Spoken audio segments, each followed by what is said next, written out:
We are officially on the record. Chad, welcome back to Did You Know That? Thanks, Sean. Appreciate it. So excited to be back. I'm excited to have you because we teased this during our first conversation in 2021. But now we're recording this on January 21st. Yes, 21st, 2022.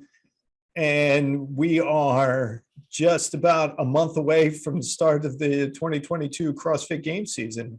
But this off season has been almost more interesting than any game season. So we'll get into that. I'm going to save that all, and we'll tell folks who you are and why we're going to be talking about CrossFit again. But first, again, thank you for doing this, and thank you everyone for tuning in. You're watching Did You Know That? ? The channel where I get to talk to interesting people about interesting and sometimes annoying topic. And believe me, today is going to be interesting for a whole host of reasons, especially if you're a fan of the sport of CrossFit, not just the exercise methodology, because a lot is going on in the sport right now.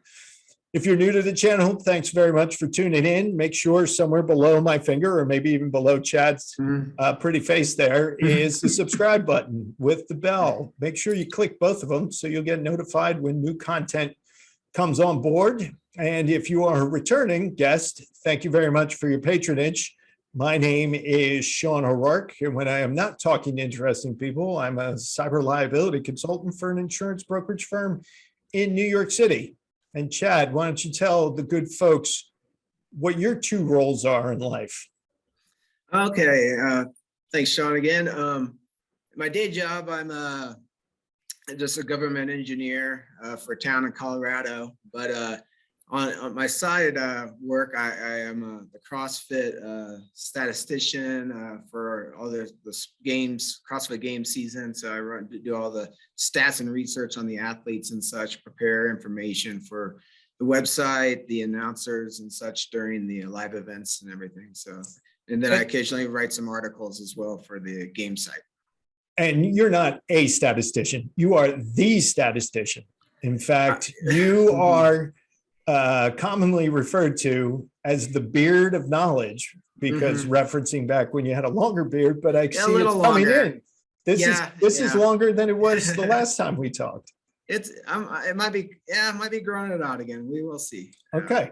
Well, it looks good regardless. And thanks again for coming by, because we're about to get into the 2022 CrossFit game season, which is going to look similar but different from last year's season, which is actually a good thing. I think the changes are for the good, and the consistency is going to make the sport even better to follow. And we'll get into all that. But as I mentioned, since the games ended last August, I think they ended in August last year, there's been a whole hell of a lot going on in the world of CrossFit, and probably nothing bigger than the firing of the general manager of sport, Dave Castro, who basically was the programmer of anything competitive under the actual CrossFit banner since the game started way back in Aromas. So I know you've been working with CrossFit and the games for years. What was your initial thought when you heard about it, and what were your interactions with Castro like during his time there? I was pretty shocked. I know when Greg Glassman sold the company to Eric Rosa that there would be a lot of changes and such, and I figured he'd kind of come in, see how things run, install some people, and then maybe make some changes down the road, after being in a year or so. And sure enough, he made a pretty big change by removing Dave Castro. I did not expect that, see that coming. It seemed like Dave and Eric were working well with each other, or had a good understanding, or at least appeared on the outside. And so with this move, it was pretty shocking. I thought, everything was rolling smoothly, and it just was scrolling through Instagram that night and saw it pop up, and immediately jumped up and started looking through, is this real? And sure enough, it was. And yeah, Dave, yeah, he started he's been the only programmer for the CrossFit Games, started in 2007 at his family ranch there in Aromas. And yeah, so it's going to be a whole new CrossFit game season now with him removed. Maybe not completely whole new. I mean, but it's definitely going to have a different feel for sure. And yeah, working with Dave, yeah, I had a lot of not many interactions with him. He would check in with me on like stat checks, and I think it was more for like calibrating the workout weights and such, and then maybe run some other analysis or on events or scenarios of programming or not programming, but like placements and other things that he'd want me to check on. So I didn't have many interactions with him, but I would be in touch with him a couple times during the seasons. So Dave has got, and we're not going to spend the whole episode on Dave, but Dave has an outsized personality. I've never met him, but I mean, just from listening to him and seeing his Instagram posts, he's not. He suffers no fools, and two, he is who he seems to be. So it's not like you're getting a Dave Castro programmer of the CrossFit Games and then a Dave Castro Instagram poster. It looks like you're getting the same guy. Was that always your sense? Pretty much.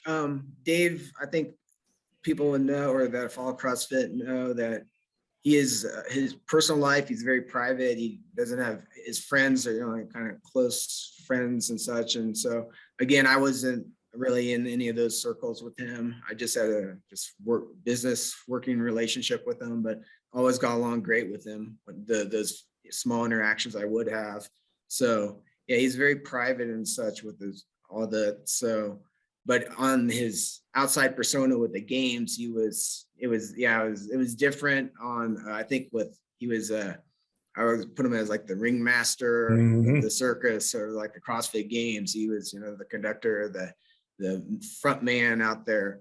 And now with him gone, I think and it doesn't appear from what the indications are, is that Adrian Bosman, who is his longtime assistant or the head judge and helped with a lot of the programming, it seems like he's going to be taking over that role of the programming and such. But as for that front man that's going to be out there kind of, and then hyping up the social media and such, I don't think that'll be kind of gone. So it's kind of like you get that in some other sports, like in the UFC with Dana White, so the big frontman, the guy who runs it. So yeah, David's kind of had that vibe to him with CrossFit. So with that being removed, it's going to be a different feel for sure this season. And that was one of the first things that I thought about, is that CrossFit, very much so as a nascent sport, needs to have storylines. And Dave was always a storyline above and beyond just his programming, which is the entertainment portion of sport, which is absolutely necessary. If you're not entertained by the sport, you're not going to follow it. You're not going to watch it. And a lot of times, Dave was the entertainment part. You wanted to see his reaction. You wanted to see his CrossFit Open announcements. I mean, that he's become legendary for. And that was my first thought, is that they're about to lose that, because no matter who you get to reprogram, nobody's going to have that kind of personality. That he's either the guy you love to hate or the guy you hate to love. Exactly.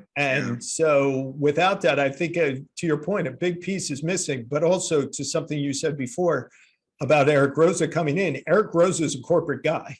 I mean, he sold $1 billion company. So he is very much a business guy. And I believe you're starting to see sort of the business machinations, because there have been stories that have come out recently about the Madison Lake in last year's games, and some other things that are leaking to the media that cover CrossFit, that I think the groundwork is being laid to explain why Dave was let go. And again, it's a very corporate move. And I think considering how much money Eric Rosa brought to the table, both his own and the private equity, they're looking at this as, if we want to grow this, we're going to treat it as a business. Yeah, that seems to be the general sentiment out there in the community with that. So yeah, we'll see. It's definitely, as I mentioned, I figured he would come in and, make some changes after a year or so, once he had a good grasp on how everything's run and such. So looking in that regard, maybe not too surprising, but right. Yeah, it's regardless, still it's a big shock. Yeah. When you move a figure like Dave Castro. Yep. And now to lose access to the ranch, probably. So yeah, I was wondering because I had special categories of stats for events held at the ranch, who won the most events at the ranch, etc. So those may be, I think, completely closed now. So well, those might just be part of history then. At this point, no longer reference points. So actually, again, as I mentioned, we're recording this on January 21st. You actually just dropped some breaking news to me, because I hadn't been able to read much before this recording, about one of, I think, the Mount Rushmore athletes of CrossFit, moving from, at least for this season, from individual to the team, and the team that she's building. Correct. No less. So I'm going to let you tell the folks what you just told me. Sure. Yeah, I just dropped on Instagram. Annie Thorsdottir is going to form a super team along with Lauren Fisher, Con Porter, and Tola Morikino. And with the new rules, or the rules that they reenacted last year, where it's bringing teams from less of a super team to more of affiliate-based team, where you all train together, you have to be certain close proximity to each other. They are all three of those members are going to be moving to Iceland. I understand they may even be there already. I'm not quite sure. There's rules on the dates you have to be at your affiliate for the season. So that was that's pretty big, because the only other team that's really kind of done that has been CrossFit Mayhem, who had people actually move to Cookeville, Tennessee to be on their teams. So Annie's making a pretty big, bold move here and getting all these teammates together. So I'm be pretty excited to see how this all plays out. I just, when I saw it, I was like, I quick tallied the stats, and there's 27 games appearances between those four members, like 20 individual and 7 team. And so that's by far the most that's ever been on a team for experience wise. So they are mainly individuals, except Tola Morikino, but they have all have been on teams before. So it's going to be all bring a skill set, a very interesting skill set to the table that that could give CrossFit Mayhem, I think, a real push. If they're able to gel. Yeah, it's going to be exciting to see how it plays out. Yeah. It always, it's good when you have the good epic super teams battling each other. It started back with I think the first kind of beginnings of the super team model were CrossFit, and when they were the back-to-back champs, Tommy Hackenbrook's team, in 2012 and 13, and they were kind of the first super team, if you will. Most of them were from Utah anyway, but they just kind of came together at their affiliate. But then Mayhem started up, but their first year with Rich, actually they had a team making the games before Rich, but when Rich joined the team in 15, also that was the year of NorCal CrossFit with Jason Kleepa, Miranda,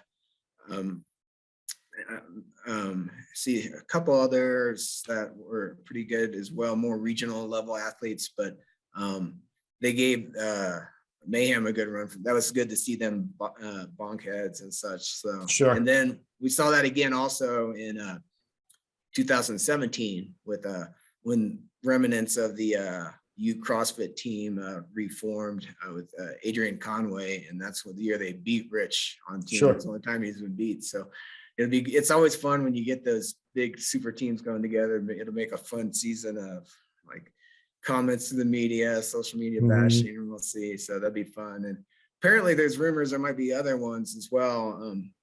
Brian Friend, who wrote a good article on this on the Morning Chalk Up, just released today as well on all these details. And I guess apparently he mentioned that there's other teams that could be forming too, but I don't think anything's going to be topping Annie's team. So Well, I mean, at least not, because just the news about Annie going team would lead any headline in CrossFit right now. Oh, yeah. Because she placed third last year with a what I thought was one of the more dramatic performances in all of CrossFit Games history.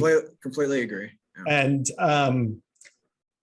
But she could be following what Rich Froning did, is that she's moving from, she doesn't want to leave the sport, but maybe she doesn't want the burden of just being the only athlete on the floor for herself, and wants to go in a more supportive environment like the team breeds like Froning did. And she's hinted at this previous seasons. I remember a few old Instagram posts of her like forming. I know she like joked once about forming a super team with BKG and, right, and her part, and Friedrich Gidius, her partner. Right.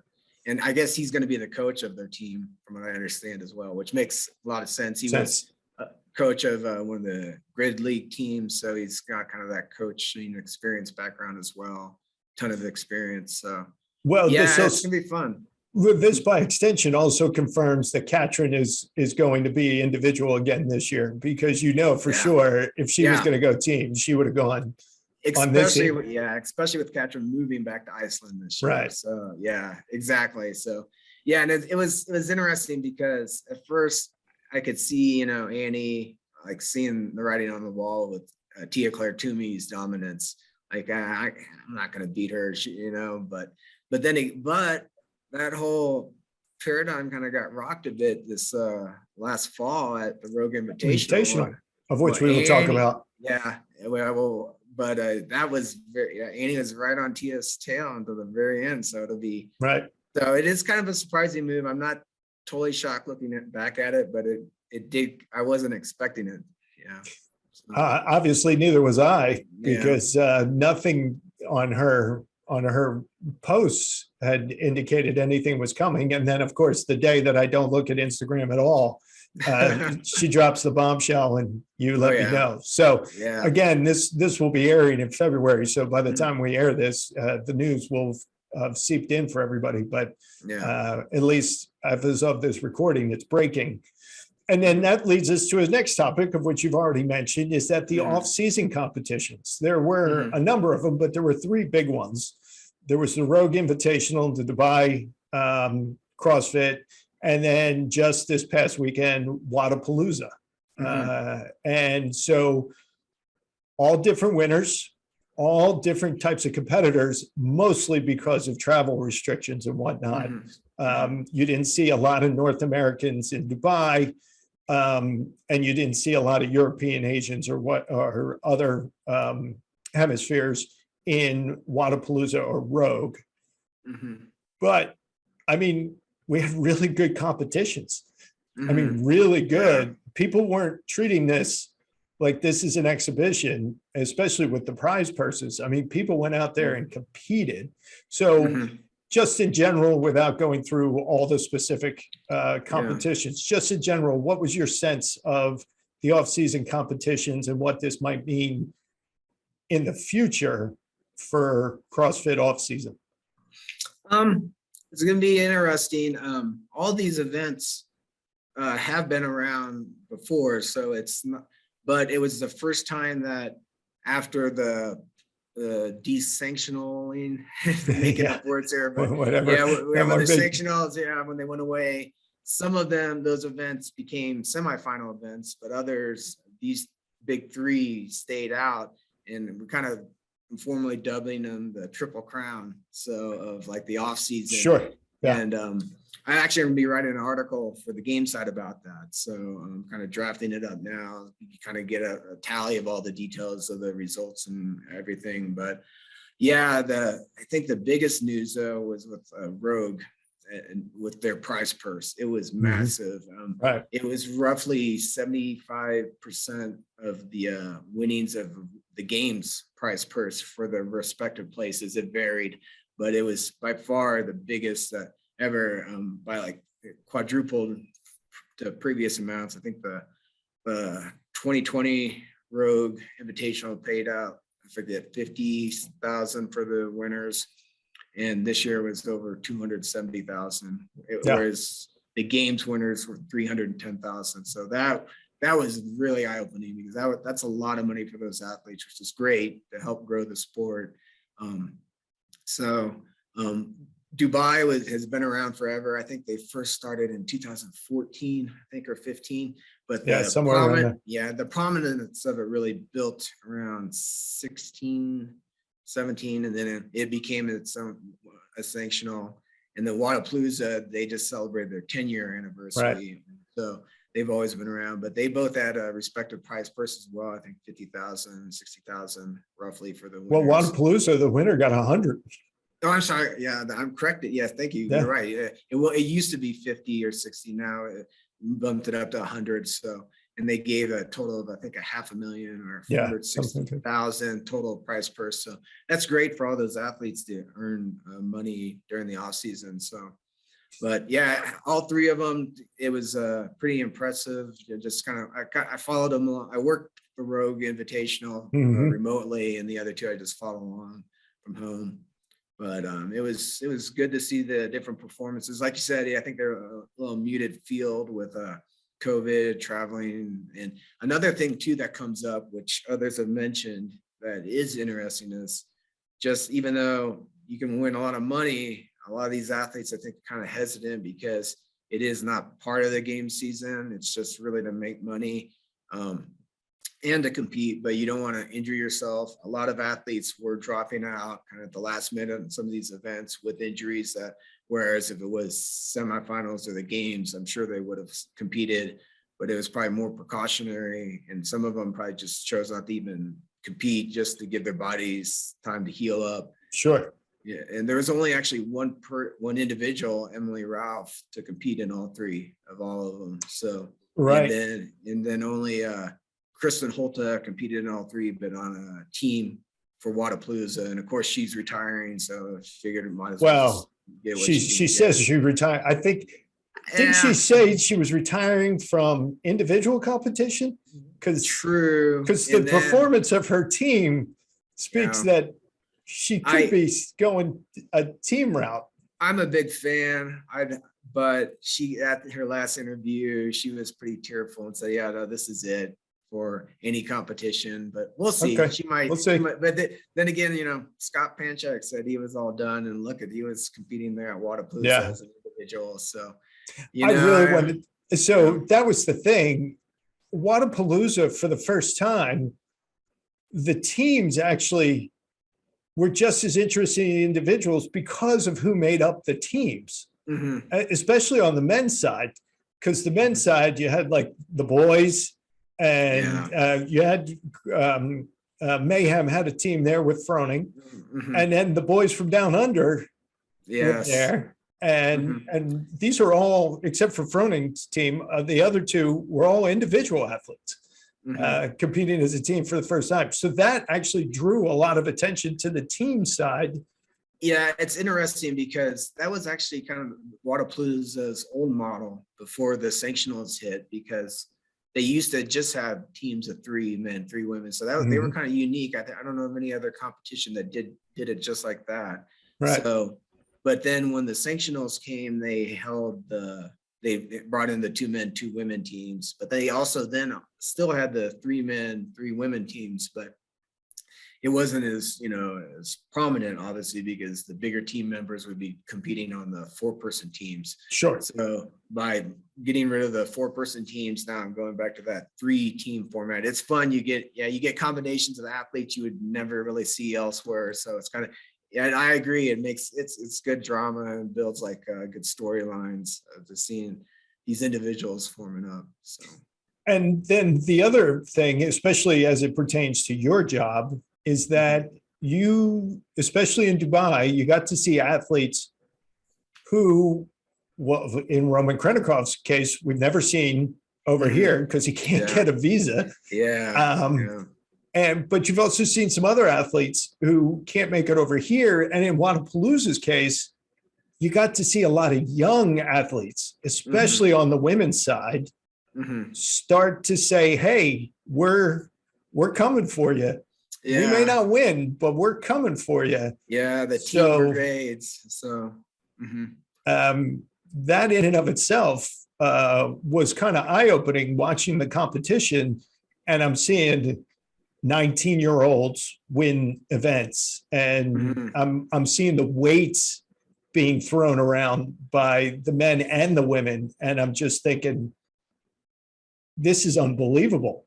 I mean, because the weights that they were doing, the clean and overhead, used to be the deadlift weights for competition. So no, the teenagers just never ceases to amaze you. When they started the teen division in 2015, it was interesting to see. And ironically, there was kind of like everyone thought, oh, they're going to jump right into the individuals, these teens. And it was actually, it took a while. It wasn't really till like Haley Adams to actually be and then Guy Majeros and a few others at the 19 games to break through and start doing that. There was a few others that were on teams and such, but now they're going straight there. And like, as we saw last year with Mal O'Brien and Emma Carey, they just bypassed the last year of teen eligibility straight to the games. And we may see that again this year, that Olivia Kerstetter. Because we're going to talk about that. That's one of the changes. Okay. Yeah, but you can mention that. That's one of the changes is now you can only go one route. So you're either going to try to make it as an individual in the main games field, or you're going to go in your age group field. You can't try to do both like they allowed last year.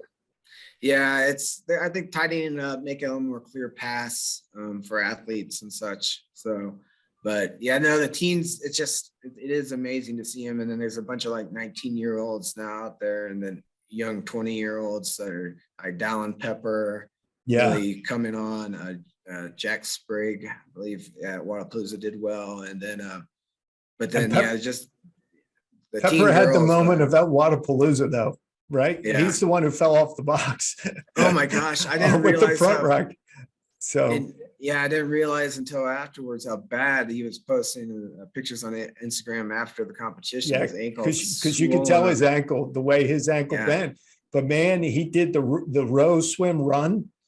So he's running on that air runner barefoot on that ankle and whatnot. So kudos to him, because he could have easily popped out of that. Oh yeah, and then win that event too at the end. It's like, wow. So I had my eye on him. He is actually the most successful games teenager with 3 championships. Right. No one else has done that, and that's amazing. And then I thought he would make it last year, and he just missed out at the West Coast Classic. So he came in 6th, right, or 7th? 6th or 7th. Yeah, I think 6th. Yeah, so he was right on the cusp, but it looks like I think it just motivated him. I'd be shocked if he doesn't make it as an individual this year. So, well, but I mean, it's going to be a crowded field because there are a lot of good people. So we're gonna get to that. The one last thing I wanted to talk to you about, because you did mention the teens, and we didn't talk about this. We didn't prep for it, so you're going to go off the top of your head. But Emma Carey goes to Florida. Mal O'Brien goes to Vermont. To work with Matt Frazier. That in and of itself speaks volumes to, I think, where the mindset of the younger athletes are, in that, yes, I can make a living at this. This is a real sport. And I think, I don't want to say that the athletes that came before them didn't, but I think that is a very transformable moment for CrossFit, that you have teenagers saying, I can do this for a living. Yes, I agree. It's amazing. And I mean, with those two, I mean, it's a perfect example of, like, as we cited, there's 17-year-olds at the games last year, still in high school. And yeah, they're just making the moves to make this their professional careers, or at least initially in sport. And I mean, they all started when they're super young. Yep. They may have had maybe childhood gymnastics and such backgrounds, but their sports, they're growing up, it's CrossFit. So we'll just be seeing more and more of them coming through the ranks. Yeah, it's interesting with how they both moved up to their different training camps. It's because I know Emma graduated early this year. So Right. she's done with high school, and I wouldn't be surprised. I think Mal probably did as well. I think she was homeschooled anyway, so she may be finishing up, or she may have finished as well, which is interesting because you hear that with like in college football, or high school, they'll graduate early so they can get on campus By spring practice. Yeah. By spring practice. Yeah. Exactly. So, oh my gosh, we're seeing that now with CrossFit. So, Well, and what I really equated this to was the way baseball works, to where you can be drafted out of high school, and the way hockey works, to where you can go right to a junior team from high school, or even while you're in high school, be on a junior team and whatnot before you go to the various minor league affiliates and whatnot. So I think it bodes well for the sport of CrossFit, that you have two very prominent figures, and Kirk Stetter has always worked out with Jacob Hepner. So we can't forget about her. It's just that she's what, she just turned 17, I think. I know. Is she still 16? No, 16, because she was in the 14 to 15. year old. Yeah, and so she's I mean, 16. Yeah. That was and what she can do already as a 16-year-old. Her strength numbers right now are insane. Yeah. It's just, Well, and the fact that she beats Hepner on a regular basis just makes my day, because he's so encouraging of her. And I think that's really, like I said, a good sign for the sport of CrossFit. And Emma Lawson being the other, she's 17, but I could see her making the jump. She had a great performance in Dubai, 11th or 12th. So yeah, these kids are just amazing across the board. But just real quick, wrap up sanctionals too. Yeah, just it was just recaps of the three. It was we alluded to Tia and Annie actually pushing Tia, which was amazing. That was really exciting to see. Yeah, I almost wonder if Tia because she went straight from the games to train for the bobsled. Yep. And so she may not have been in, maybe a little not peak form. So maybe but at the end she just took it back from Annie. But and then Vellner and Medeiros was awesome to watch. And I was that's shocked. Fun. Yeah, I was thinking Pat maybe could get them, like there was no water or anything there, but no, I was very impressed with Medeiros. That was because I mean, even though back-to-back podiums and with Champ last year at the games, but still with him beating Pat there in that atmosphere, that was eye-opening. So this kid, I think he's here to stay for sure. I knew he was, but to do that was impressive. At Dubai, you mentioned with Krennikov, that's great for him to be able to win still, but it's just that visa issue. I hope that gets solved, but I don't know. It seems like that he may be hung up until the games go global, or brought out. Well, I mean, Snorri's his manager, and Snorri said they've already begun the work on it, and they're doing the work on the US side, I hope, which is the sticking point. And we won't go into the details because some of it's political. Some of it just happens to be the current situation with Russia. And some of it is just, I think a lot of times they would wait to see if he qualified before they would start the process. And then they'd be scrambling. And, as government works, nothing moves fast in government. You got to, that's smart. They're starting now. So hopefully they can do that because because it would be a shame. I mean, granted, he is a games athlete by competing in stage 1 in 2020, but that was, in your own gym. So right. it not the same feel, obviously. Right. So, and then then also at Dubai with Horvath and Gabby Magala, that's exciting because those two former like teammates, and just to see them, I think they're going to be, once Tia, if she does like decide to retire maybe after taking 6 this year, which everyone expects. I think that those two would probably be the next two big ones to really be going head to head as they're hitting their primes now. Right. And it's just a good story to see those two battle out. Yeah. And then I got Wadapalooza, just obviously kind of talked about that, but Vellner. 3 peats. Yeah, dominating down there. He's him and Medeiros, it wasn't against scrub competition either. I mean, there were some monsters there, and there were some, there were some workouts that weren't necessarily in his wheelhouse. Yeah. And then it was interesting because with Rogue and Dubai, there were just 20 in the field, whereas it was almost up to 40 potentially at Wadapalooza. So it's more of a regional feel. So you have more of those heavy hitters that could come in and poach workouts like Anthony Davis, the heavy load, and then some other like Taylor Self, like, more of the aerobic. So when you get those bigger events, it's kind of harder to fully dominate. So, but Vellner is just so impressive. He's like upper echelon right now. So, and then on the women's side, Emma McQuaid, I was really excited about that. I had actually, with the Go Irish. Yes, but I got a little myself, not as much as you, but she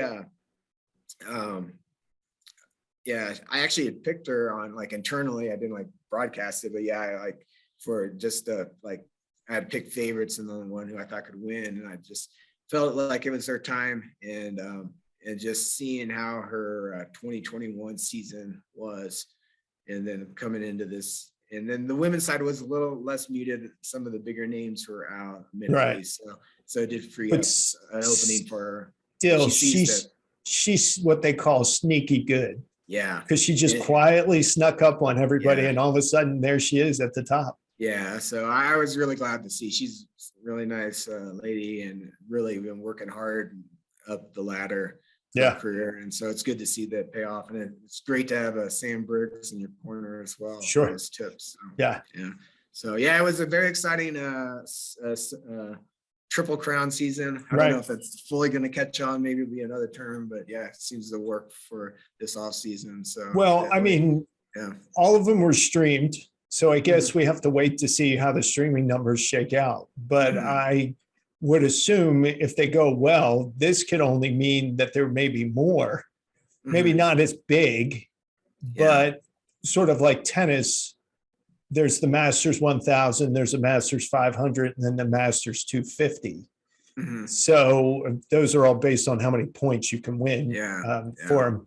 But maybe CrossFit evolves to have smaller competitions where athletes can not make 100,000, but maybe they make 20,000 to help them pay the bills and whatnot.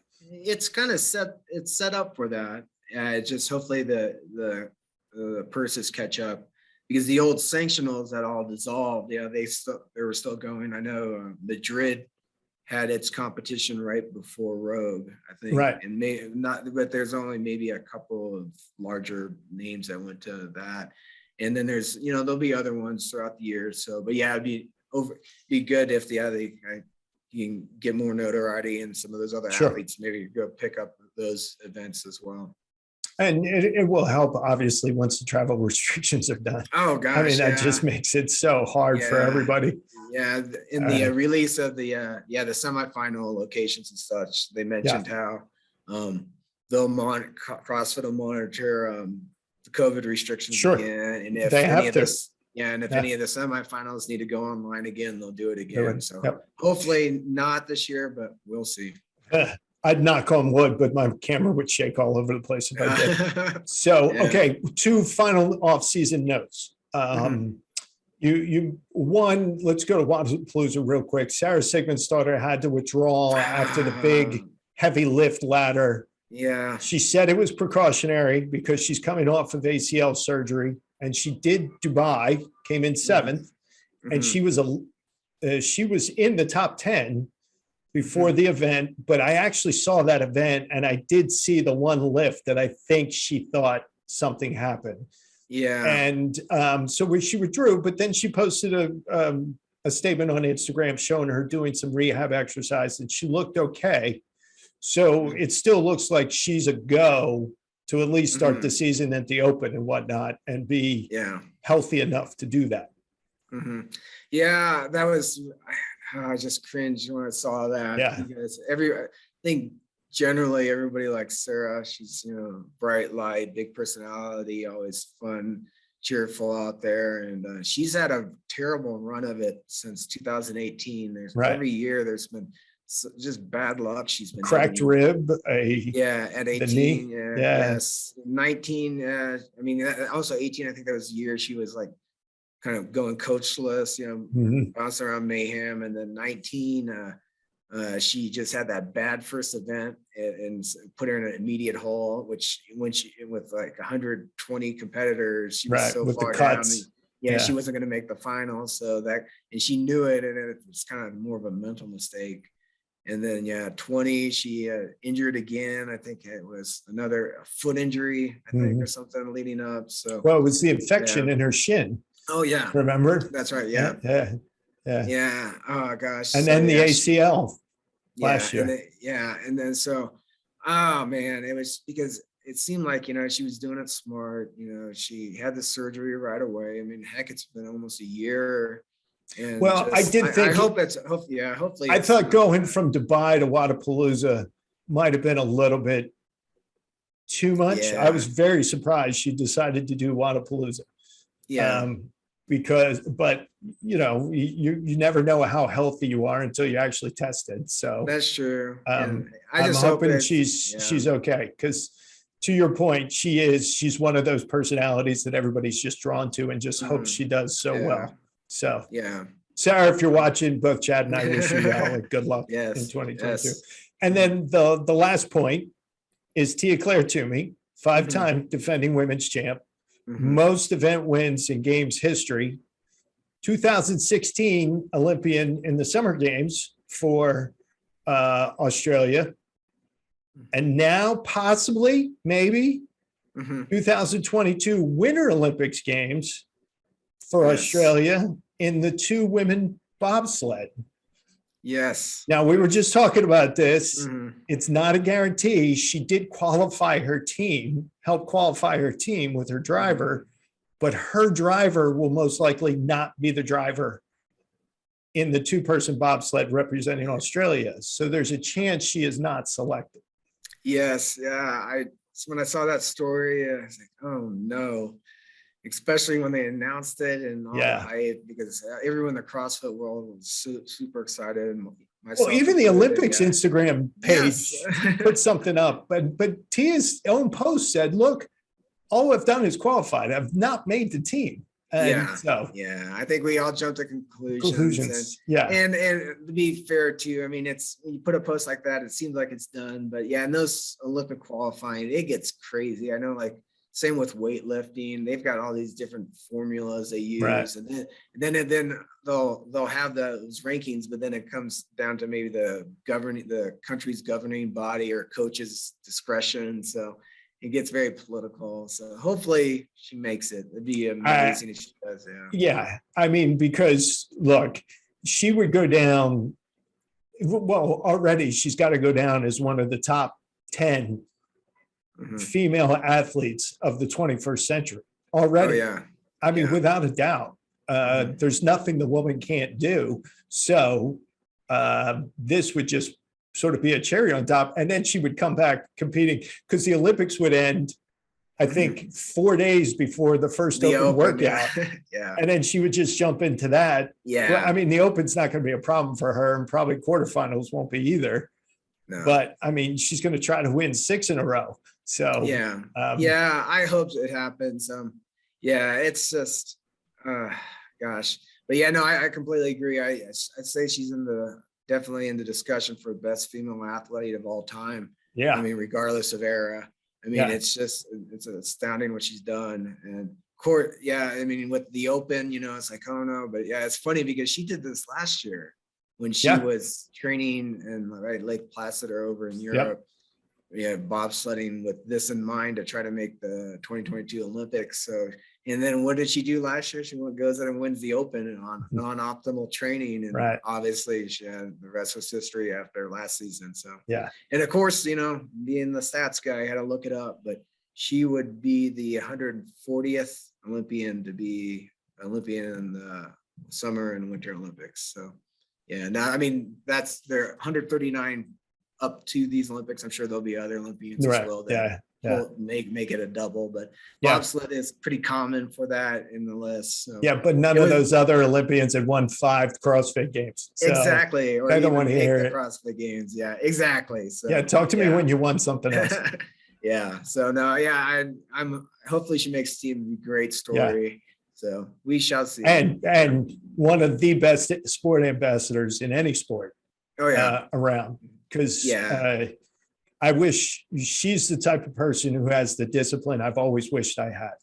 And so that's one of the reasons why she is a hero and fascinates me. So, no, and it was great. And again, I know I mentioned before, but I was just glad to see her face some adversity at Rogue and how she handled that. And then it came time to the snatch event with the heavy bag, and that's the one that did it. And game over. And so it was good to see that because she hadn't been pushed really. So so it's good that she can still turn that extra gear, even if it's again speculating, but maybe she just wasn't in optimal shape prepping for the Olympics and still being able to win. So okay, so now let's move into the actual 2022 CrossFit Games season. And for those who maybe don't follow the sport of CrossFit, it's broken up into 4 segments, basically.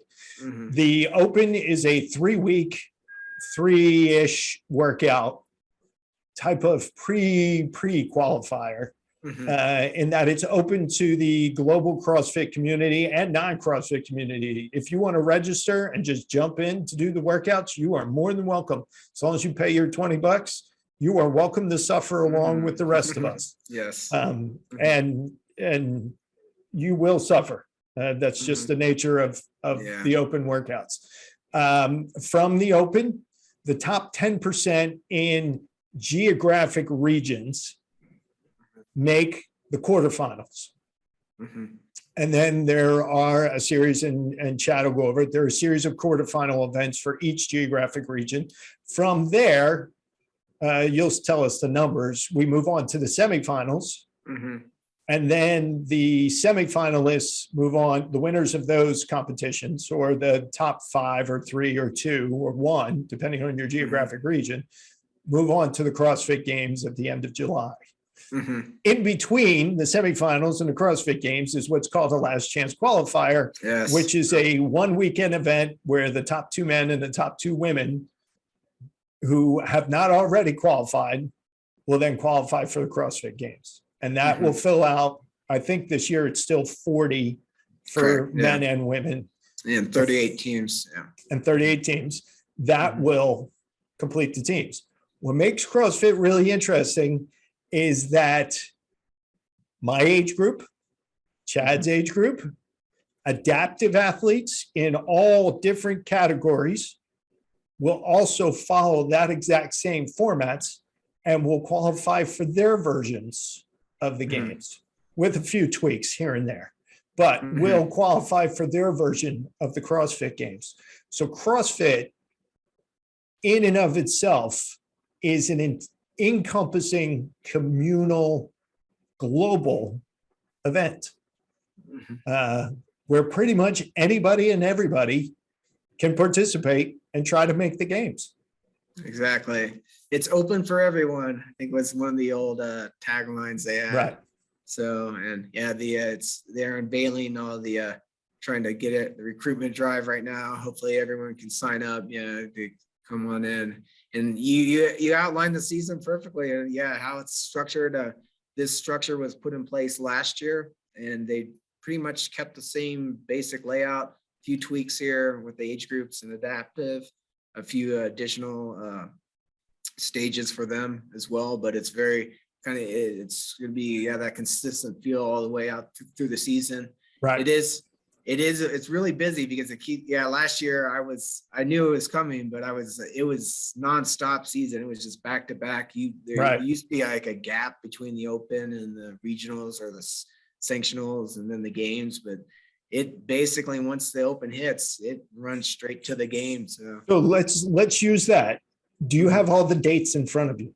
I don't. I'm sorry. Yeah, but you have an estimate, I think. On what it is, because the games go from the end of February to the beginning of not the games. The open 3 weeks is end of February to the beginning of March. Yeah, exactly. So first week of February, the first 2 weeks of March is the open. Then there'll probably be a week off, which was last year, and then the quarterfinals will be it'll be a 4-day weekend, or it comes out Thursday, and I think you have to have it submitted by Sunday, if I recall. And so then that'll be like a week or two after the open is wrapped up. And the quarterfinals are all virtual. There's no live competition for the quarterfinals. Exactly. In the quarterfinals, you have one weekend, you'll have the individuals, and the other weekend you'll have the teams. And then also the age groups are now doing quarterfinals as well and adaptive. So you'll have everybody doing their version of the quarterfinal. And then I think then it's between the quarterfinal and the semifinal when you have to declare your individual or team or age group. Yeah. And then the semifinals, which they just released today as well, announcement on most of them on which locations they'll be at. That starts in I think last 2 weeks of May, and then the first 2 weeks of June. So that 4 week time frame, you'll have the semifinals. It'll be terminology kind of blends together. But you have 4 in North America, 1 in South America, 2 in Europe, 1 in Africa, 1 in Asia, and 1 in Australia. So the same breakdown as last year. Yeah. Now I did see they're swapping out. In Europe, it'll be the CrossFit Lowlands Throwdown, which is one of the older events that I think that started first maybe 2010 or 11. So I think one of the, and then their strength and depth is now going to be the other semifinal event for Europe. Africa, it'll still be the Fitness in Cape Town, which is another event that's been going on since about 2011 or 12. Right.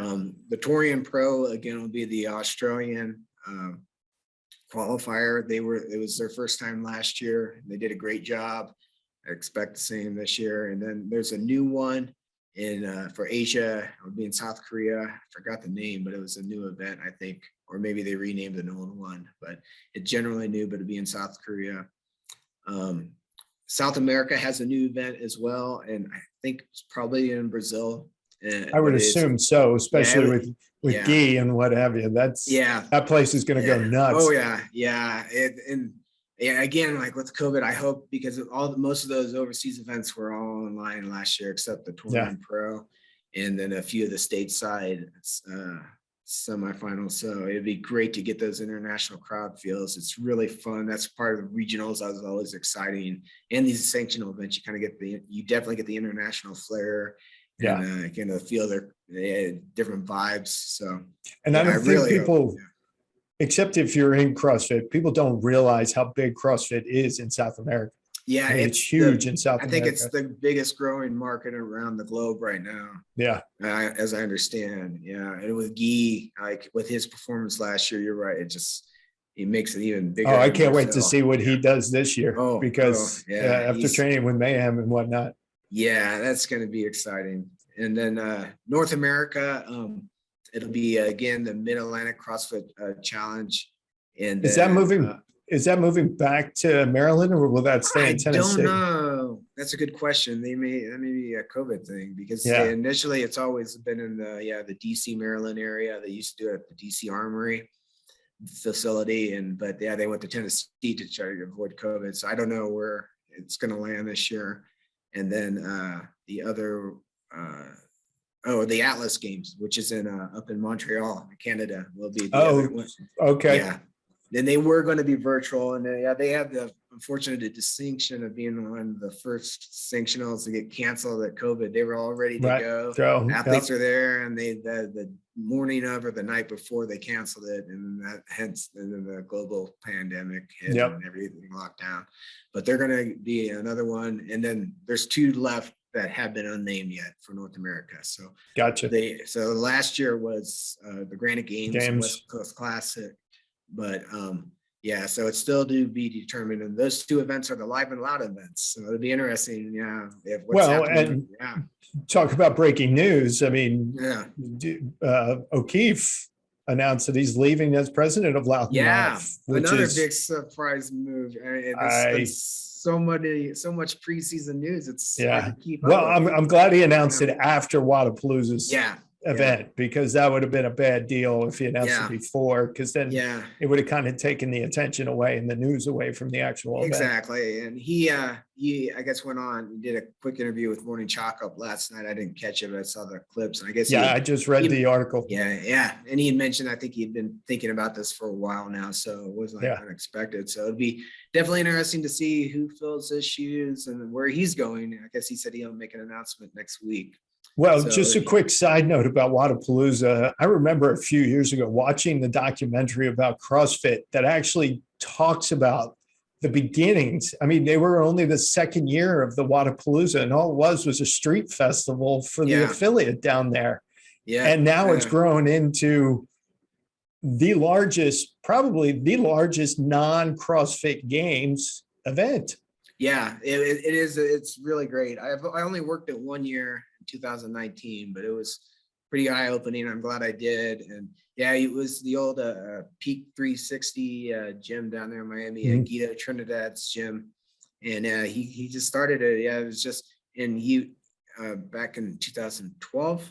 Yes. Yeah, I think so. Yeah. So with their 10 years, and of course it was canceled last year with COVID.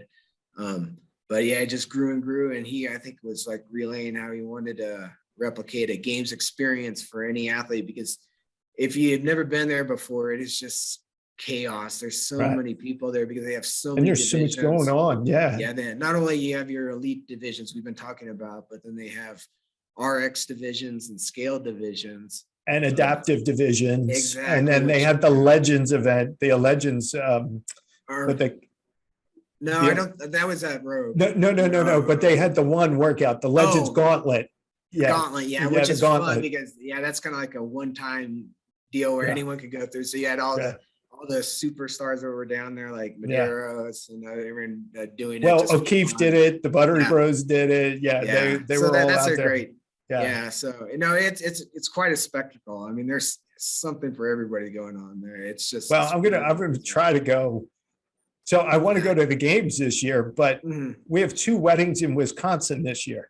And I'm not sure if I want to go to Wisconsin 3 times, because flying there is not easy from New York. Yeah. So Madison's a nice little airport.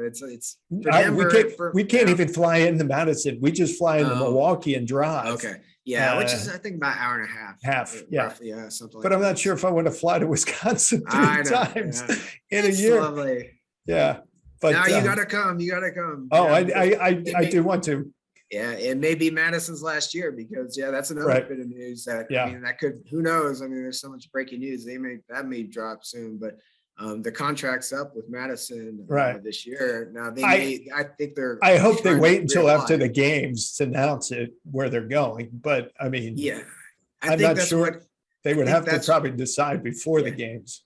Yeah, you have it right. When I recall, when we were in LA and then they moved to Madison, they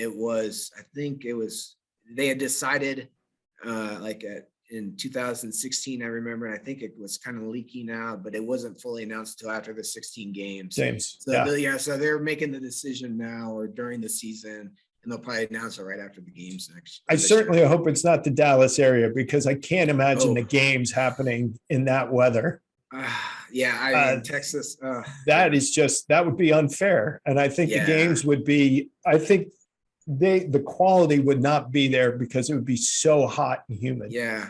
With, it's like, I know the Cotton Bowl. I went to the Cotton Bowl once when Mizzou played there, and then I just seen that Texas State Fairgrounds. It's impressive, but Yeah, in the but man, it's the hottest day of my life was in Irving, Texas in an August, and I literally watched the road buckle. And so you can't put athletes out in that kind of environment. The only way they could do it is if it was, well, even in Dubai, when they do it in Dubai, that's during the winter there, so it's gonna be cooler. So and they do a lot of the workouts at night at Dubai. So they'd have to do a bunch of night events or something to make that happen. And I think Florida, Jacksonville was in the running. Again, same problem. That's terrible. Sweltering, yeah. I mean, in LA, it got scorching hot, but at least it was cooler. It would cool down at night. So I'll tell you what, the one area that didn't pitch it, what have you, would have been where they had the Granite Games last year at the Vikings complex. I know they couldn't do it because it'd be too close. It'd be during training camp, but I mean, that was a beautiful, looking facility. Yeah, no, I was impressed watching that. Online, and but they have unique requirements. They need like an indoor stadium and an outdoor stadium, water, water and a campus feel. So we'll see where they end up, because that setup in Madison, it's a nice layout. It's similar to what they had at the StubHub Home Depot Center or out there in LA. That was a fun complex. So you need something like that. You just can't have just one stadium. Because you're also thinking about how the community will interact with the events and get around and what have you. So we'll see. But that's another bit of news to be keeping on the radar. Yeah, we keep going. Oh, and while I was thinking here, I remember I forgot something in Claire Toomey's bio, in that she won a gold medal at the Commonwealth Games. Yeah. So, Sorry. I apologize to you if you're watching this. So no, she's just amazing. So okay, so we'll see. You're doing stats. You're a month away from the Open starting. What are you doing right now to prep? I am getting all my say in public that your bosses at your day job are not going to say you're doing what? So. I'm right now getting all my databases updated from last year's events. It is a lot to I kind of take some time off right after the games and kind of through the holidays. I mean, I keep in touch, obviously, worked like the Rogue Invitational and such. But I get all the old databases up to speed with all the individuals, the teams, the age groups, and just like get their stats all ready for the upcoming season. The Open obviously is just around the corner. I'll be helping out where they do the live announcements. So like I do write-ups for the whoever the matchups are. I don't know what they are yet, but whenever they do come out, that'll be my first kind of like game season stuff to prepare. But the main thing right now. Will you be there at the announcement, or do you do that remotely? I'll probably do it remotely. I only went to one, and that was the one that was actually here in Boulder at my gym, CrossFit Roots. And so I'll most likely be doing those remote. But I'll be prepping materials for the announcers there on site. But so mainly it's just getting all the databases updated. I've kind of a long list that I do, and I always wait till like right after the holidays in January to try and get it all up to date. I've got most of it done. And so that's what mainly I'm doing now. I'm kind of like going to be writing articles for the game site. So like coming up with topics of different things that I'd like to write about. So prepping all that. So, and then once the season starts, it's just off and rolling. Yeah. And like last year, it was really eye-opening with the new schedule. So it's pretty busy. So, but so are you sort of strategizing what you're going to have to do on your calendars? Like, by such and such a date, I got to have this. And then as soon as this is over, I'm going to do this, this, and this kind of deal. Yeah. The big details starting off is just with the Open announcement, write-ups and prep for those, for whoever the competitors will be. That's not too hard, but that takes a little time. Quarterfinals, it'll be mainly just logging everything because there's so many athletes, 10% of all the, so I just log everybody, but that still does take a lot of time. And then I help kind of like maybe predict favorites. And let's just give folks an idea of what 10% means. Last year, there were what, 320,000 competitors in the Open? Yeah. So you had to worry about 32,000 athletes. Yeah. So I just moving on. I didn't even bother to. I did log all the quarterfinal results, which was really fun because then you can get a global comparison. Sure. Because the way the quarterfinals were broken out was per continents. So that's how when they do a regional, you compete against everybody in your continent. And then from there, those people move on to the different semifinals. So I did get all those results, and that was kind of fun doing like a global leaderboard. That we did that when regionals were part of the process. We would do a cross-regional comparison where you take all the regional athletes and pretend they all competed at the same time, which was always kind of skewed because they're at different weeks. So different conditions, they were competing against different people. So it's not a great comparison, but it was a fun comparison to do. But with the quarterfinals, they all happen at the same time, all at their same gyms. So it is a truer comparison to take everybody's times and see how they all do. So I'll do that with the quarterfinals. And then let me stop you there real quick.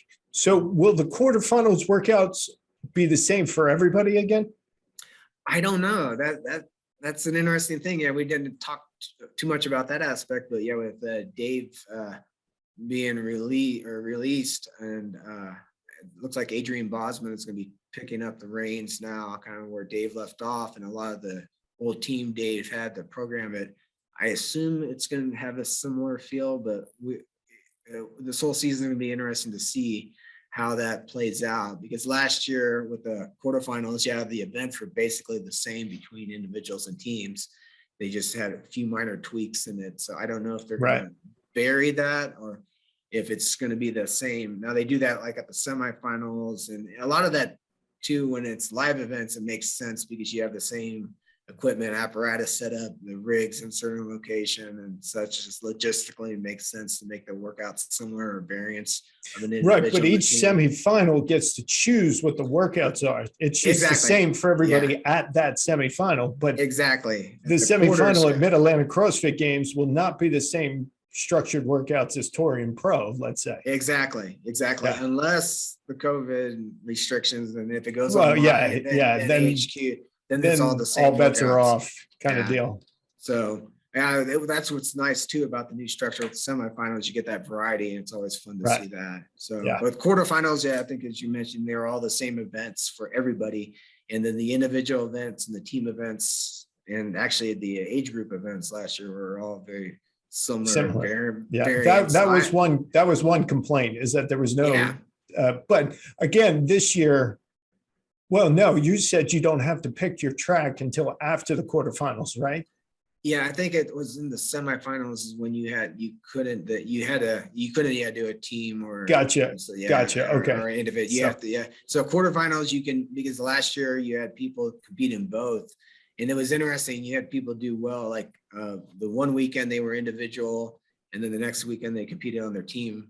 Yeah. And it's kind of hard to track how many people did that because there's thousands. Right. So, but a number of there's a couple of bigger names that did both, like Andrea Nisler did very well individually, but then she was on the Mayhem team. And then Chloe David David, one of the Montreal Canadian teams, she did well individually, then as a team. So it's kind of interesting how, see how it mixes it up, or how it gives options to those athletes. So in terms of the Open, obviously we've mentioned Dave was fired, but Dave had finished. He had posted that he had finished testing the Open workouts. Without betraying confidences or anything that you can or can't tell us, has CrossFit HQ told you anything about what's coming in the Open, or what they want you to prep, or are Dave's workouts staying? Are they changing it? What's the Open going to look like now that there's different leadership at the programming level? That's a great question. Fortunately I don't know that answer. Damn, I thought we were going to have something. no breaking news. And actually I could tell you because it would come out after it already happened, but Yeah. no, but no, we don't. I don't know what they are. And in fact, I don't really, I really didn't know until like the last minute with a lot of the events or what they were. They were very guarded with keeping things secret. I mean, it was dead serious with them. Like some people that used to work on the internally did leak the workouts and they got fired on the spot when that was found out. So yeah, they take it very seriously, which I'm glad. I mean, that's part of the fun. It's part of the intrigue. Yeah. So no, unfortunately, I don't know. My guess is I assume they will keep the workouts Dave programmed and had readied and tested to go, but we shall see. Yeah, because it'd be kind of tough to reprogram and retest within I mean, at this point, 6 weeks. Yeah. So I assume they're going to use what David came up with, and I don't think it was. I mean, obviously Dave was the final say, but I mean, it was just the team that like Adrian Bosman, Chuck Carswell, Justin Berg. They were in on it too. I mean, those are the team there that they're still all there. Dave Eubanks scoring, so they're still, I think, were involved with it. So I assume they'll just keep. Yeah, so they probably have their hands in it as well. So I can't imagine they would swap it those workouts now, like quarterfinal events and last chance qualifier games events. That's to be determined how that programming works. So okay. And then, so let's just focus on the Open since it's the most immediate. What can you do now? I mean, you don't, aside from just sort of entering what happened in the off season and maybe prepping last year's Open results so that they're readily available without knowing the workouts, what kind of prep can you do for the Open?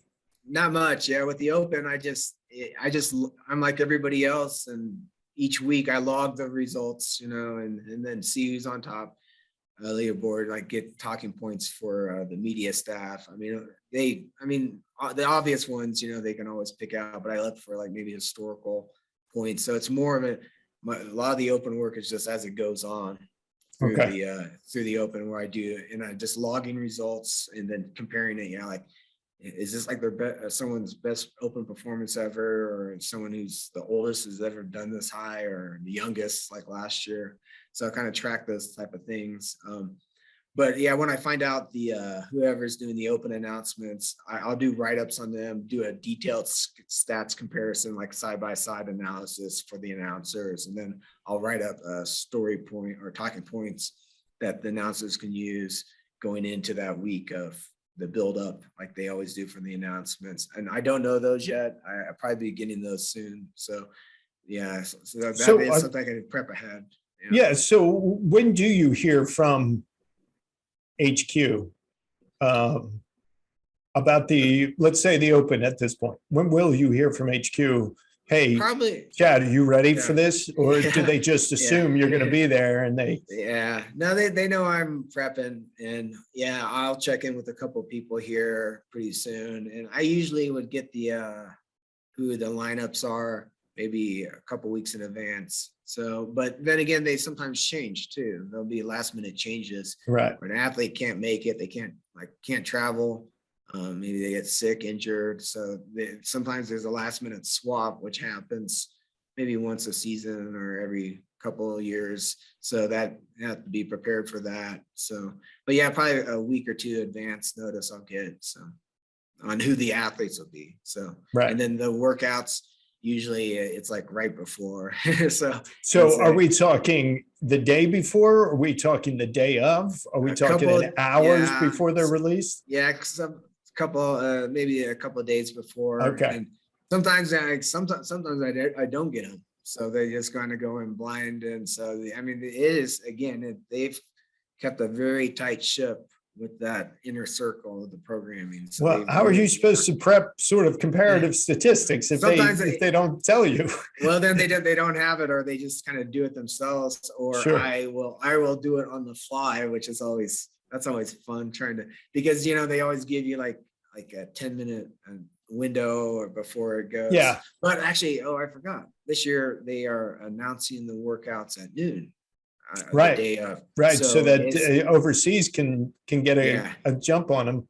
And plus, yeah, and so there won't, and I think even the plan was Dave was not going to be doing like the MC or Right. the Yeah. host for the event. So it's going to be a little different this year with the So announcements. I have a recommendation that I would like you to pass along Okay. to CrossFit HQ. Make sure you write this down.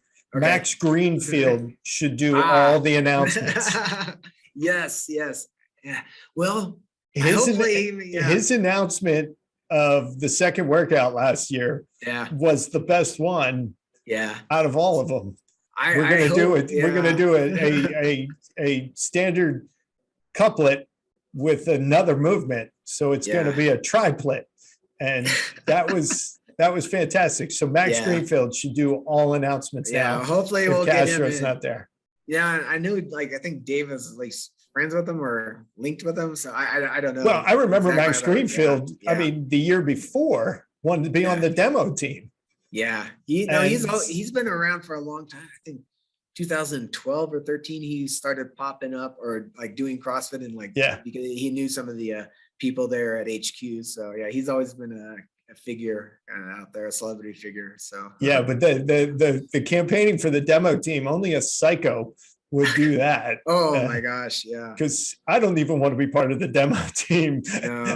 No, oh my gosh, yeah, those guys get run ragged. It's Which always- leads me to, I'm not sure if I want him to keep Dave's workouts, because Mhm. Dave did post a video of Sean Sweeney Oh. rolling on the floor in yeah. absolute agony. Mhm. And I'm not even sure I want to know yeah. what resulted in that. Yeah, so- I think we're gonna find out. But yeah, no, Yeah, that I is have a interesting feeling we because will. now, to be fair, Sean did retire, so That's he true. wasn't- And he he's wasn't- yeah, he tends to be a little dramatic because Yeah. that's his kind of shtick. yeah, He's a very funny man, and Oh, yeah. so I'm sure he knew the camera was on him. oh And yeah. he does tend to go full send. So I was if just he's- gonna say that, yeah. So even if he's out of shape, that's probably even more dangerous for him because because he knows where he can get to, but he knows that Right. regardless of the price he's going to pay, if he was maybe not as keeping I up saw- with shape. I saw that, and all I can think about is he's going to make us do dumbbell thrusters with burpee box overs, Oh gosh, yeah. or something like that. And It'll be something wild. Yeah. and that's what I'm going to miss.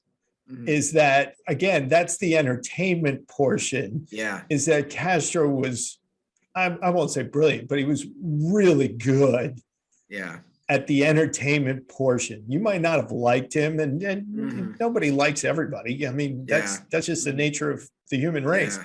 But he was really good at getting the buildup for these workouts Yeah. and They- and what have you. And the He was year a- he was doing yeah. that, and Chandler Smith kept interpreting the oh, hints the, and whatnot. The- And oh, that man. was just, again, that's going to be really hard. I mean, Adrian Bosman's a nice guy, yeah. but neither he nor Justin Berg have that kind of personality. Yeah, it'll be interesting to see if they kind of try to do some of that, or maybe it's just Again, nothing. Yeah. Max Greenfield, because you Yeah, can't there lose you the go. entertainment. Again, Yeah. it's still a sport. Again, I know you're trying to be open Yeah. to the affiliates, the athletes, and what have you. It is still a sport, which means it is still an entertainment, which means as I watched for the 80th time or over the weekend, are you not entertained Oh yeah, watching Gladiator? And so yeah. if folks aren't entertained, it's tough I to keep a agree. sport going. yeah. No, I agree, and so we'll see. I mean, I know like the social media side, I help support. Yeah, they really are ramping up to help do that to try to build up the hype and the excitement on social media channels. But Dave was always, like the person that before put himself in there for showing that, and then so we'll see how that happens. Yeah, how it plays out. Now, it was someone like I forgot to mention, but kind of like the model where you look at like our the big events we just had, the Triple Crown.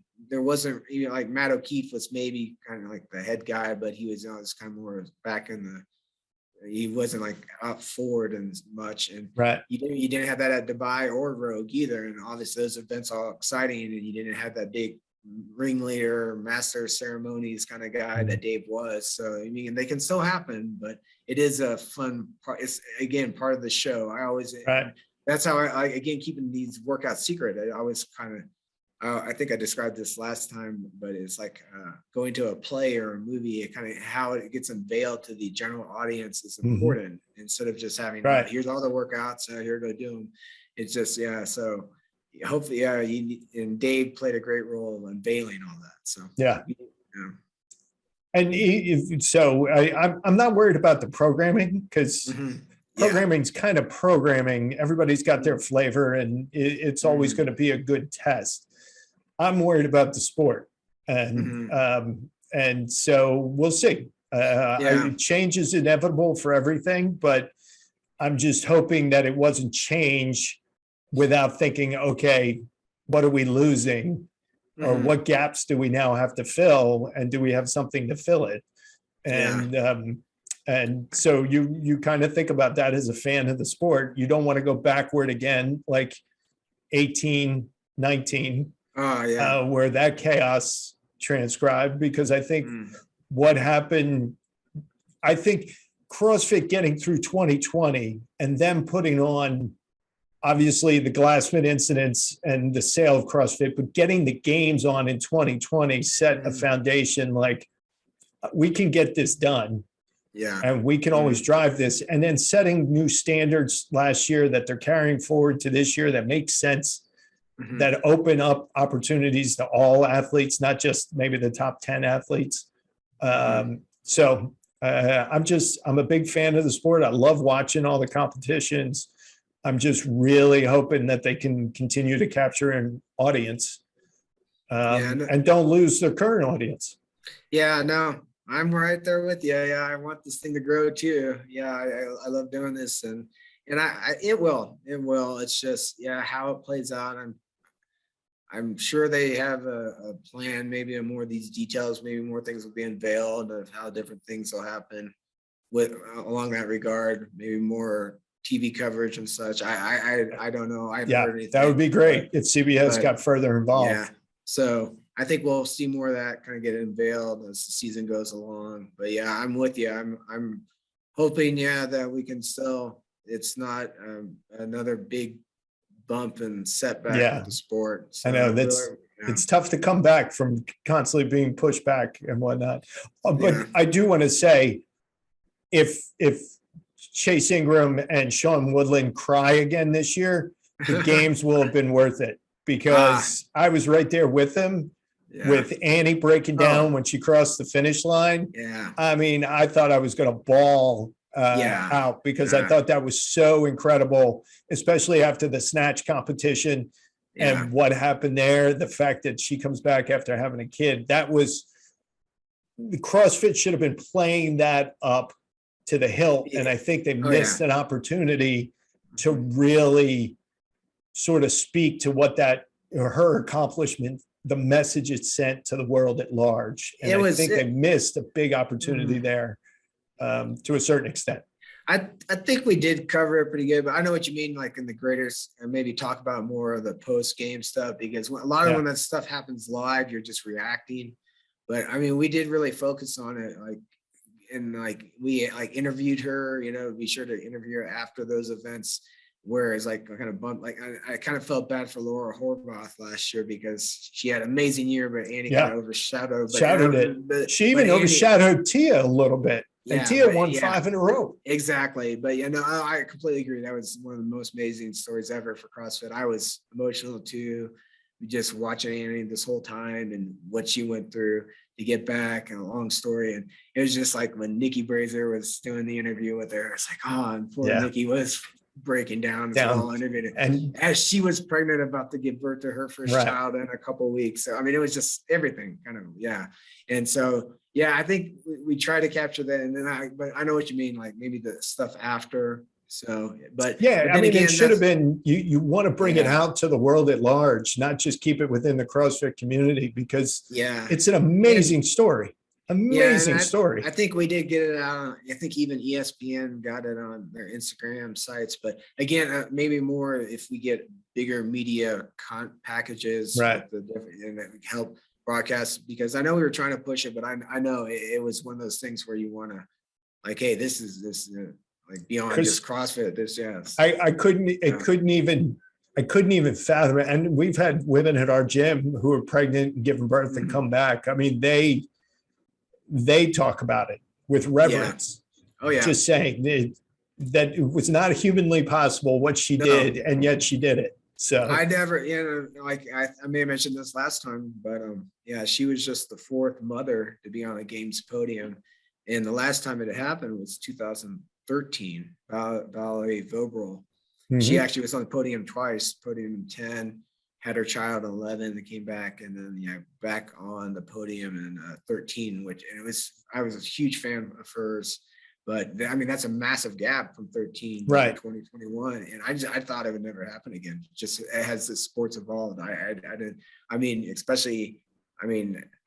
ecstatic. I was really glad to see it. I hope we see it more. I'm like Cara Saunders is another one who's maybe in that.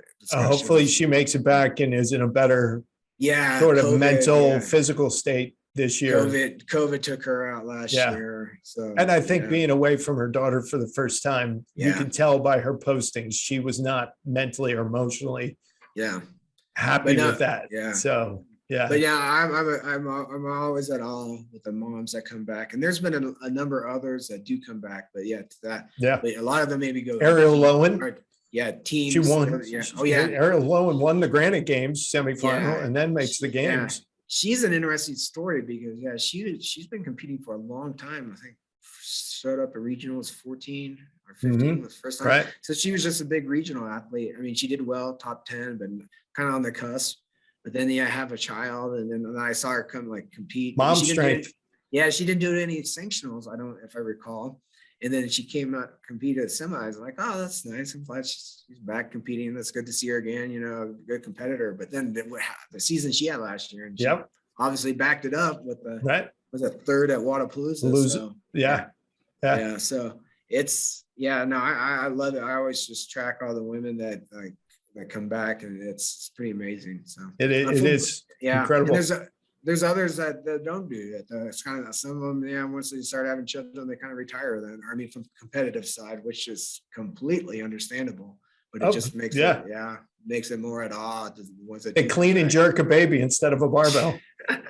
Exactly. So very impressive. Mm-hmm. Well, I'll tell you what, Chad. I want to make you a regular this year.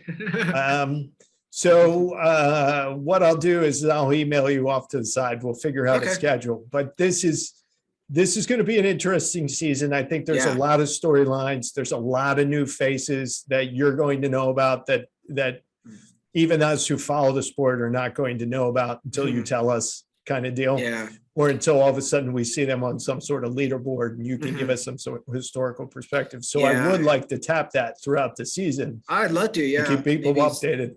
Something maybe after each stage of the competition. Yeah, as a good, exactly. Because there are that's another thing right now is everyone's trying to ID up and comers, dark horses, or the new athletes. And that's hard to do. Some people really keep up on this is a global sport. How are you going to know that there's some kid in Brazil right now who decided this is it and this is going to be their breakout? That's campaign. When you kind of track the numbers. Quarterfinal results are initial indicators, and then of course all this off-season stuff. The Triple Crown events. Right. There's some names in there that are starting to emerge. So I can't really keep up on them all, but I follow it, and then by quarterfinals going to semis when I can start noticing other people in the media space that do that pretty well. So I'll listen to others as well. Just hear names, but then you can kind of start seeing them come up. And then another flip side too is on the teens and the master. The teenagers are kind of like the individuals is developing, but then the masters, that's always interesting because they're the people that competed in the past, but then sometimes that's finicky because that's more they're not they may be getting better, but it's are they going to make it their year to go for it? Because masters kind of go in and out. Rarely do they compete every year, like Right. make the game. Only a Except few for some did. exceptions. There are a Yeah, few yeah, extraordinary exceptions. Ron that they've- Ortiz types, the Right. Lynn Knappmans, those, that blow my mind. But each the Masters, I've been tracking them for a decade. I can see where they take a season off or two, or maybe usually it's at the end of the age group, which makes sense. And then I would really like to be a competitive master, but I'm not sure if I'm willing to go through all the repair work that I'd have to get done first No, to even start to train for it. But I'm thinking about it. I'm right there with you because I've had so many surgeries on shoulders. It's just Well, that's the one I'm trying to avoid. I know I need it, but I really don't want to have it. I know. So, but no, that's another thing too. Just tracking the Masters, which ones are going for it this year. You get it. You can tell like who's really making that effort. So. Okay. Well, then we'll do that. Because do you also track the adaptive? I am now. And last year was first. So it's like, as I was talking about, like updating all my stat databases, this is my first year creating the adaptive of the games from last year. And then, so I will be doing that forward. So, and they have a whole season and they've expanded the categories. Yeah, this so year. I think they're still keeping the same ones that go to the games. Right. They are expanding categories that can compete at their semis and such. So I know some people are a little upset that more aren't going, but I think you got to give time to evolve. It's hard to bring. I mean, because you also need a number of competitors. Yeah. I mean, if there's only 3 competitors in a division, it sort of isn't a competition yet. And it is tough because I know then the Masters or age groups are upset that they're dropping down to 10 again. Right. Go to the games. And I get why they're super upset. But when you got to go to the Madison this year, you got to see these games happen. But if there's insane amount of stuff going on, and this year everyone's competing at the same time. So it just the logistics monster. Yeah. When you add that in, because they added in the extra age group last year on the master side and then the adapt. So, I mean, I understand you want to get everyone to compete, but then it's just the logistic monster that the games are. I've seen that from the inside. It's like, and I'm only covering like the big division. I mean, I track all the age groups that are happening, but the big divisions, I only track mainly the individuals and teams. Sure. And then just try to, at the end of the night, go through the results because everything's happening at the same time. So, and I like the way they did it last year, and that the age groups, the adaptive started on Tuesday or Monday. Yeah.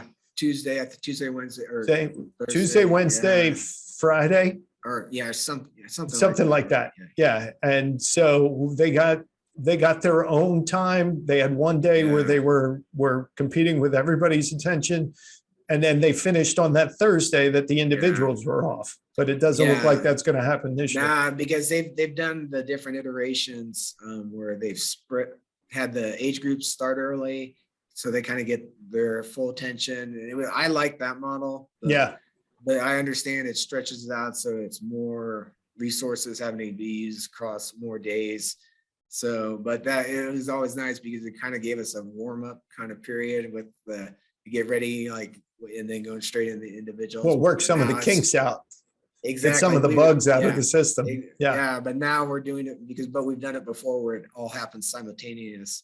And that's just madness. That is. We'll see how it comes off. And I might be there for the third time. I might be in Madison for the third time. Yes. So. Yes. Yeah, but no, it's quite a spectacle. So okay. Hope you guys make it. So so do I. But I also love the friends. Yeah. I love the friends who are getting married. So I don't want to say, well, I can't go to your wedding because I have to go to CrossFit games. Well, that might not go over well. So especially with podcasts like this. Yeah, exactly. Wait a minute. Wait, what did you say? We had a decline. What? Yeah. Okay. Yeah. Exactly. Oh no, my wife. There's no way my wife's letting me decline. So I know what my schedule is for those 2 weekends.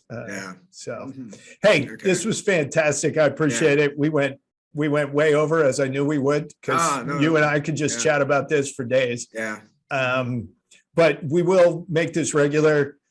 everybody keep watch. I'll promote when, in fact, in the show notes below, I'll put down as much of the schedule of the season as is available, including the locations Chad mentioned for the semifinals. If you are interested, I will also put a link to register for the CrossFit Open.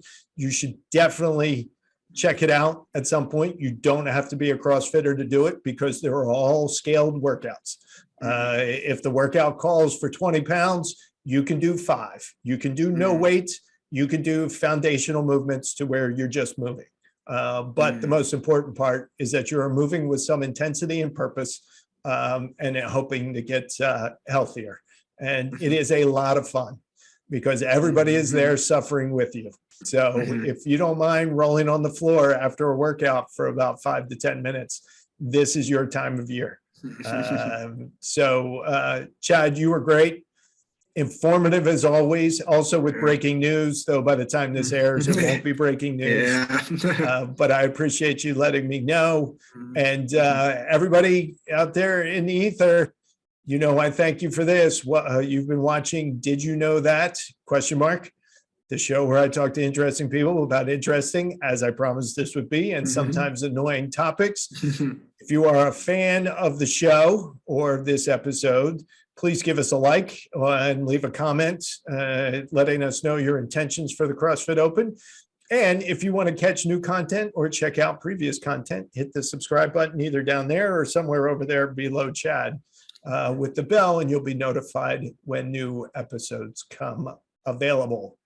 So, Chad, until we talk again, maybe in about 6 weeks, I want to thank you for doing this. Good luck with the prep for the Open.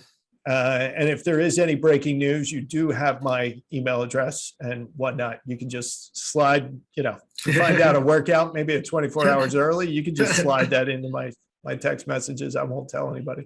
Okay. But hey, you be well. All the best to your family. Stay safe out there in Boulder, because I know you guys have had a rough start to the year. I will see you on the next episode.